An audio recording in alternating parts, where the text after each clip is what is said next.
Managing and tracking your expenses shouldn't be something that is hard and overwhelming to do. On today's video, I'll show you how to create this budget dashboard in order for you to track and manage your expenses. So let's go on with it. Let's open a fresh new sheet in Google Sheets. Let's call it budget dashboard. Now, let's give it a quick title.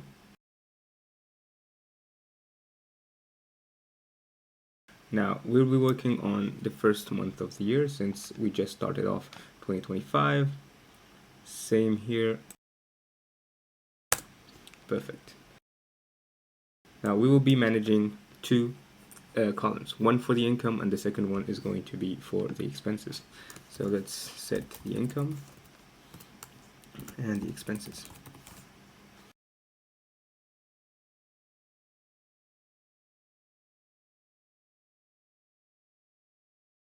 So for the income, let's say we have a salary, let's put it at 3K, and in the expenses, let's put, for instance, the phone bill. Let's put it 40. Now, let's create three categories for us to manage. This way, we will be tracking and visualizing what we're currently most spending on and what is currently being saved. So to do that, all you have to do is right click and go to leg down or drop down menu. So let's put one for the needs, one for the wants, and one for the savings. Perfect.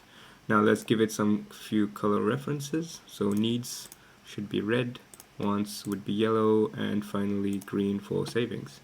Now we have all these, so as you can see we now have our drop down menu, and let's just apply it throughout the different rows that we have in our table.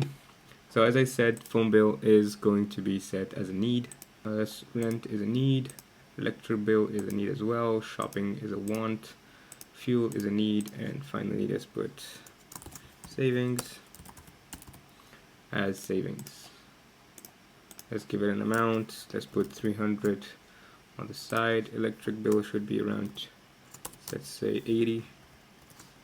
Shopping, let's set a budget of 200. And fuel should be about 200 as well. Now, once we have all of our expenses sorted based on the different categories, now let's create the different totals that we'll be having. So total income should be the sum of all the rows that you have in the income table, and then we have total expenses. There we go, which as well should be the sum of all the values that we have in our expenses table. Perfect. Now let's make this pretty. Now let's set our goals for this specific budget. Let's say we would like to get 40% on our different expenses, which will be set as needs, and let's put the different wants set to 30 and finally savings to 30 as well. This way we will sum it up to 100, and this will be our main goal to reach by the end of the month, ideally.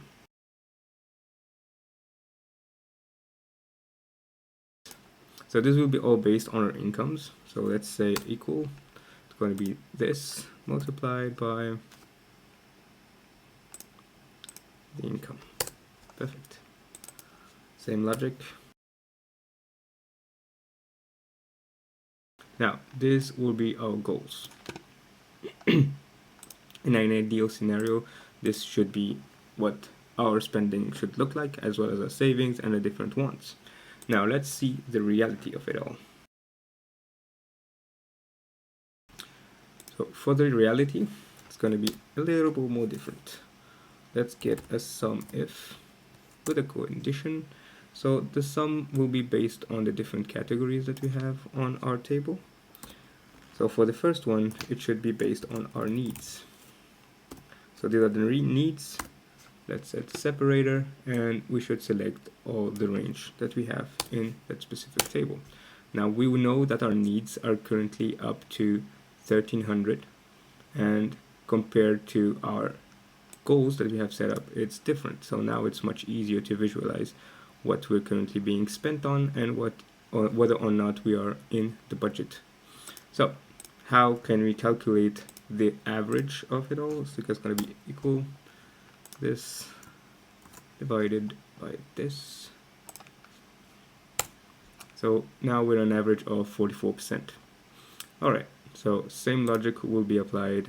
So now we can see it much more easily what is currently being overspent and what is not. So for instance, we're in the green, considering that the wants were only at a 7% and the savings at a 10%. So let's say we do have a few more bills and expenses to want. So let's say we went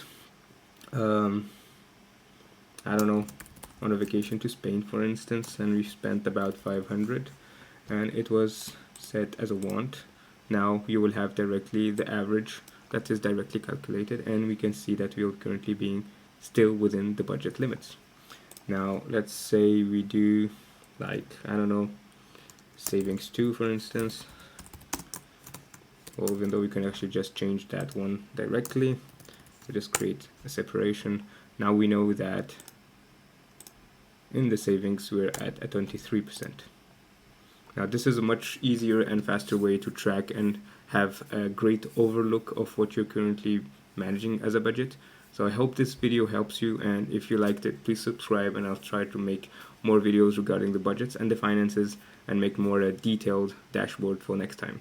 See you then. Ciao.